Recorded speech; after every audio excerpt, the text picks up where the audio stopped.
Bismillahirrahmanirrahim. Audience, today I am going to talk about foreign remittance, the way it plays critical role in Pakistan's economy because of the country's large diaspora. Their impact on macroeconomic variables can be understood through several channels, like, for instance, gross domestic product growth. Remittance contribute directly to national income and increase household consumption, which is a major driver of Pakistan's GDP. They stimulate demand for goods and services, supporting sectors like housing, retail, and education. However, since a large portion goes into consumption rather than investment, the long-term growth effect is limited unless channeled into productive sectors. Second advantage is balance of payment and foreign exchange reserves. Remittance are also the second largest source of foreign exchange earnings after exports. They help reduce the current account deficit, stabilize reserves, and reduce reliance on external borrowing. For example, in financial year 2023, Pakistan received around 27 billion in remittance, cushioning its balance of payment crisis. Exchange rate stability. Another factor which is influenced by remittance is the exchange rate stability. Inflows of remittance increase the supply of foreign currency, supporting the rupee.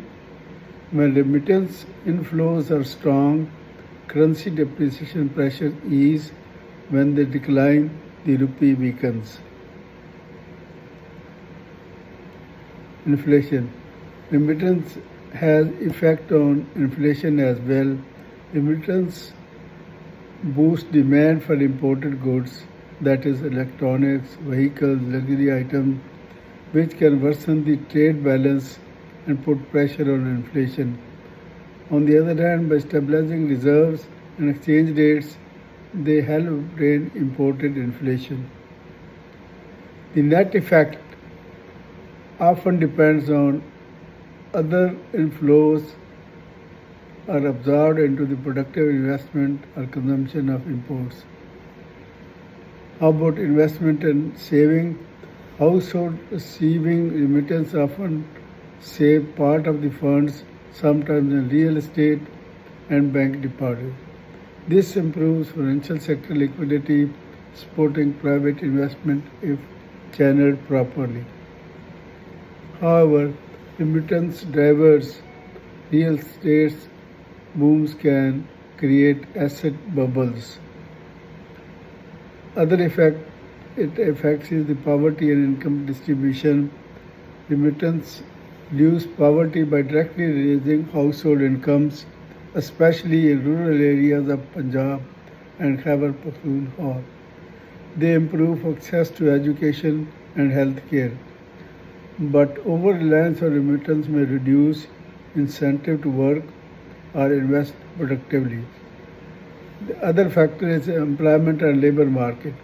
Migration reduces domestic unemployment pressures. High remittance may, however, cause Dutch disease effects, that is, overvaluation of the currency, making exports less competitive and creating a dependence on labor exports rather than industrial growth. In summary, foreign remittance in Pakistan acts as a lifeline for economic stability, strengthening reserves, supporting the rupee, reducing poverty, and stabilizing GDP growth. However, the challenge lies in channeling these funds into productive investment rather than just consumption to create sustainable long-term growth. Thank you so much.